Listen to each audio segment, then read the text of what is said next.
Hello viewers, welcome to yummy eats. ఈరోజు ప్రపంచమంతా ఇష్టపడే పిజ్జాని ఎలా చేసుకోవాలో చూద్దాం.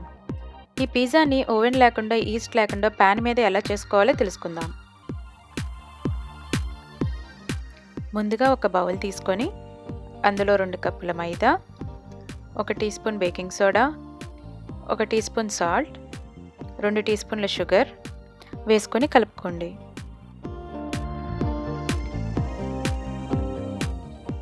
ఆ తర్వాత 1/2 కప్పు పెరుగు, తగినంత నీళ్లు వేసుకొని ముద్దలాగా చేసుకోండి.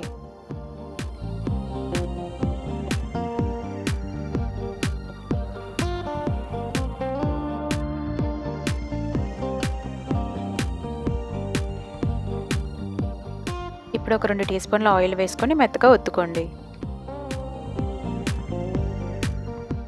ఈ పిండిని ఎంత బాగా ఒత్తుకుంటే పిజ్జా అంత బాగా వస్తుంది. అలా ఒత్తుకున్న ముద్దని గంట సేపు మూత వేసి పక్కన పెట్టుకోవాలి.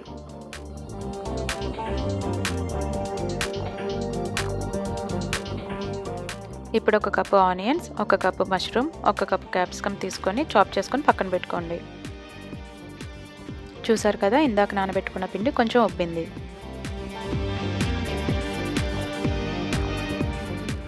ఇప్పుడు కొంచెం పొడి ఫ్లోర్ తీసుకొని 5 నిమిషాల పాటు మెత్తగా ఒత్తండి.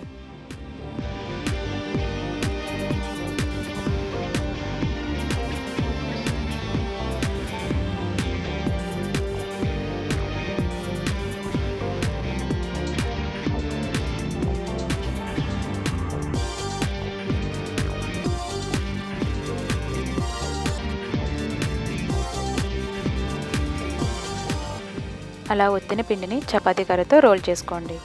ఈ పిండిని రోల్ చేసుకునేటప్పుడు 1/2 ఇంచ్ కన్నా తక్కువ మందంలో ఉండేలాగా చూసుకోండి. ఇలా చేసుకున్న పిండిని ఒక ప్యాన్ తీసుకొని అందులో వేసుకోండి. దీనిని ప్యాన్కి సరిపడేటట్టు రౌండ్గా ఒత్తుకోండి. ఇప్పుడు ఒక ఫోర్క్ తీసుకొని చిల్లులు పెట్టుకుంటూ వెళ్ళండి. ఇలా చిల్లులు పెట్టడం వల్ల ప్యాన్ కిందన్న వేడి పైదాకా వెళ్ళి ఈవెన్గా కుక్ అవుతుంది.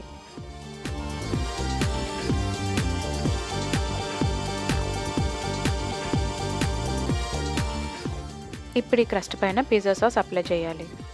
మీ దగ్గర కానీ పిజ్జా సాస్ లేకపోతే కింద డిస్క్రిప్షన్లో లింక్ పెట్టాను, దాని ప్రకారంగా చేసుకోండి.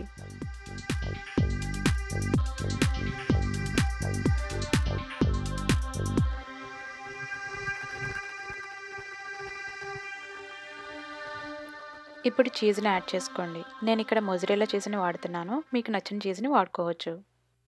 ఇప్పుడు మీకు నచ్చిన వెజిటేబుల్స్ని యాడ్ చేసుకోండి. నేను ఇక్కడ క్యాప్సికమ్, మష్రూమ్, ఆనియన్ని యాడ్ చేశాను. అలాగే టమాటాని కూడా యాడ్ చేశాను.